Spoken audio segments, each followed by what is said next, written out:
Welcome to Local Edition on Time Warner Cable. I'm Steve Swatt with the Sacramento Report. In the next few minutes, we're going to talk about paid family leave. My guest this segment is Jimmy Gomez, a member of the State Assembly from Northeast Los Angeles. Thanks for being with us. Thank you for having me. And congratulations, because you are the author of the paid family leave replacement legislation that was recently signed by Governor Brown. So again, congratulations on that. And that really makes California, I guess, #1 in the U.S. in terms of this issue, doesn't it? Yeah, so California was the first state to pass a paid family leave bill, and that was in 2002, and it didn't get implemented until 2004. And what we learned is that a lot of people weren't using the paid family leave program that taxpayers already pay into a fund based on state disability.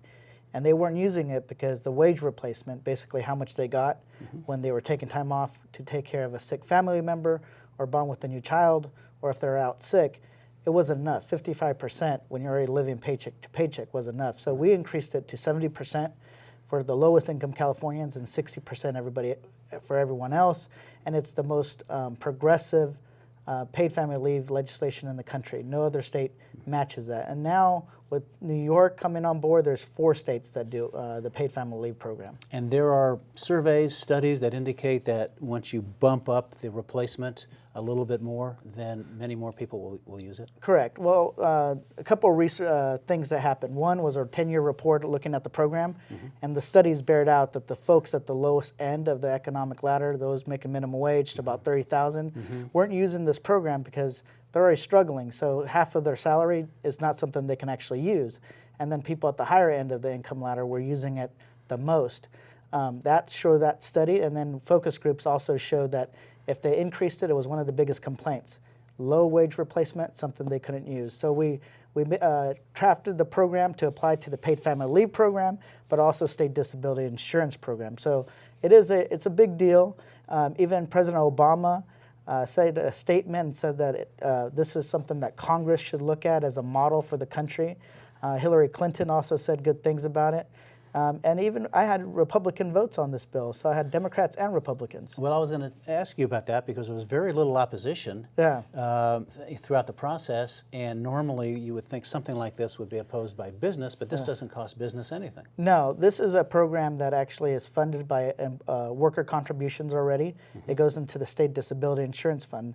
It's a social insurance program, so if something happens to you regarding having a child, a sick family member, or getting sick, you get to use this program. So this is something that people are paying for, but there's something they couldn't ever use, or at least afford to use. Right. I guess it's really unfortunate if someone is sick or needs to help, care for a family member for 6 weeks, which is the length of this program. They would say, no, I can't afford to do that. Yeah, and it's really meant so that families don't have to make that decision. Do I take time off to take care of my family member, bond with a new child, and not be able to afford my bills? And this is something that some people you can't help if somebody gets sick. So this is something that it really is meant to help families. It's very popular across the country, very popular in California. So we made it better. I mean, there's a premium if you're low income. Yeah. Right. So you get sort of like a bump in your replacement. Because what you saw is, imagine if you're paying into a program and you never got to use it just because it didn't work for you. It's like, there's a lot of insurance programs in the past where you paid premiums, but you never wanted to file a claim because you can never afford the deductible. Right. So that was what was going on here, is that people could never afford to actually use a program that they're paying for. All right. Well, we're out of time for this segment. Jimmy Gomez, a member of the State Assembly from Los Angeles, thanks for coming by, talking about paid family leave and your success with this legislation. We appreciate it. Thank you so much. And thanks to our viewers for watching Local Edition on Time Warner Cable. A reminder, you can see this and other interviews on YouTube, My Government On Demand, and the California channel. I'm Steve Swatt. Have a great day.